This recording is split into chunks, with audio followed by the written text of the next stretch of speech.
कई बार होता है ना कि हनुमान को उसके बल का याद नहीं रहता है, तो फिर ऐसे समय समय पे जामंत लोग आते हैं और हनुमान जी को उनके बल का याद दिलाते हैं। वहां तो एक हनुमान जी थे, यहाँ तो हर बच्चा हनुमान है, उसके अंदर कोई ना कोई गुण है। वो मिट्टी कंकड़ पत्थर में बैठ के भी आसमान में उड़ना चाहता है, वो आभाव में रह के भी अपनी मंजिल को बनाना चाहता है। और हमारे पर्वतीय अंचलों के बच्चों के लिए कहा गया है कि कौन कहता है कि जमीन में बैठा हुआ बच्चा, कौन कहता है कि जमीन में बैठा हुआ बच्चा आसमान में नहीं उड़ सकता, कौन कहता है कि आभाव में रहने वाला बच्चा अपनी मंजिल को नहीं बना सकता, और कौन कहता है कि पिथौरागढ़ के इस विद्यालय में पढ़ने वाला बच्चा देश को एक नई दिशा नहीं दे सकता। तो विद्या भारती का बच्चा कुछ भी कर सकता है, उसके अंदर वो सारे गुण होते हैं। तो मैं केवल आप लोगों से एक निवेदन करने के लिए आया हूं, क्योंकि समय समय में क्या होता है कि हमारे विद्यालय में जब हम पढ़ते हैं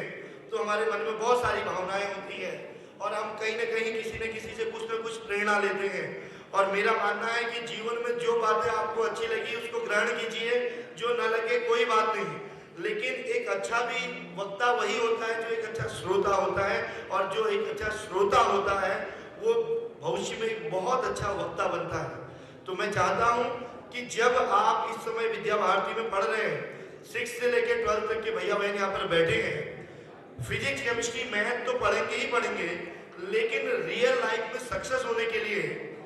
आपको अपना फिजिकल, अपना मेडिकल,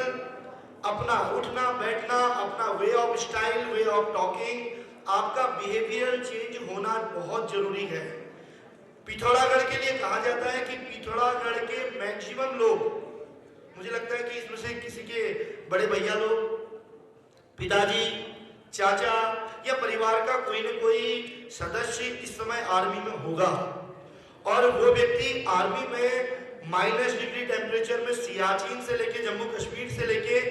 वो भारत तिब्बत बॉर्डर हो या चाइना बॉर्डर,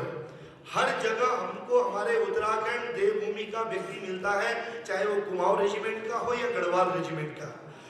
इस समय लगातार आपने देखा होगा जिस तरह से पाकिस्तान, चाइना लगातार हिंदुस्तान पे छुप छुप के हमला करता है, या आपने कश्मीर की हालत देखी होंगी, अब तो काफी कंट्रोल्ड है, लेकिन एक साजिश अंतरराष्ट्रीय स्तर पे और चल रही है। वो साजिश है कि हिंदुस्तान के युवाओं को बर्बाद किया जाए, वो साजिश है कि हिंदुस्तान के युवाओं को कमजोर किया जाए। नहीं तो हिंदुस्तान के युवाओं के लिए कहा जाता है कि संघर्षों के आयामों से इतिहास बना करते हैं, जिस ओर जवानी चलती है उस ओर जवाने चलते हैं। हिंदुस्तान तो युवाओं का देश है, वो हवा के रुख को भी मोड़ सकता है और मिट्टी कंकड़ पत्थर में बैठ के भी आसमान को हिला सकता है। वो फौलादी ताकत हिंदुस्तान के युवाओं के अंदर है। लेकिन सबसे बड़ी जो बाधा है, उस आतंक का एक जो हथियार आज इस पिथौरागढ़ के अंदर भी घुस चुका है, जिसको सजग करने के लिए मैं आया हूं। और वो हथियार अदृश्य हथियार है। वो ऐसा नहीं है कि घुसपैठिया दिखे और इधर से हिंदुस्तान के फौजियों ने गोली मारी और मर गए, मिट गए, लेकिन देश को मिटने नहीं दिया। वो आतंकवादियों से लड़ना देश के सिपाहियों के लिए आसान है, लेकिन एक आतंकवाद जो इस उत्तराखंड के अंदर घुस चुका है और कहीं न कहीं आपके पिथौरागढ़ के अंदर भी आ चुका है, उसको समाप्त करने के लिए, उसको नष्ट करने के लिए इस विद्यालय के भैयाओं की एक फौज चाहिए जो स्वयं को भी physically, medically, behaviour wise fit रखे। और ये नशे का आतंक और कुछ नहीं, ये है ड्रग्स का नशा, ये है स्मैक, ये है तमाम वो प्रकार के इंजेक्शन जिसको लगाने के बाद बच्चों को पता नहीं रहता है कि घर परिवार, माँ बाप, जितने भी क्राइम है, आज आतंकवादियों को जितनी फंडिंग होती है उसमें नशे का बहुत बड़ा रोल है। तो मैं केवल एक आह्वान के साथ अपने भैया बहनों से कहना चाहूंगा कि जीवन में doctor, IAS, PCS, army officer कुछ बनो ना बनो, एक नेक इंसान बनिए।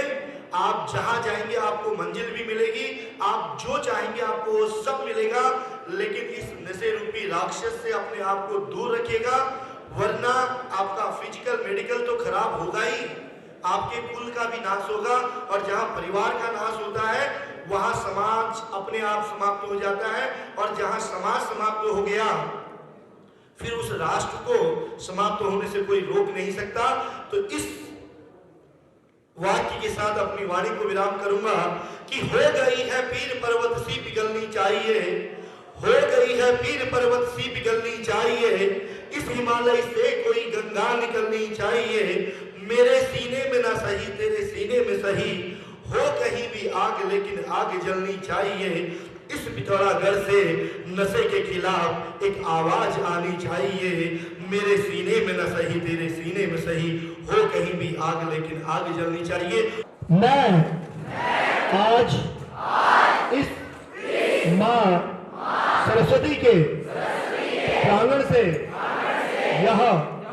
संकल्प लेता हूं कि मैं जीवन में कभी भी किसी भी प्रकार का व्यसन या नशा नहीं करूंगा, और जब तक पिथौरागढ़ नशा मुक्त व्यसन मुक्त ना बन जाए मेरा प्रयास जारी रहेगा। जय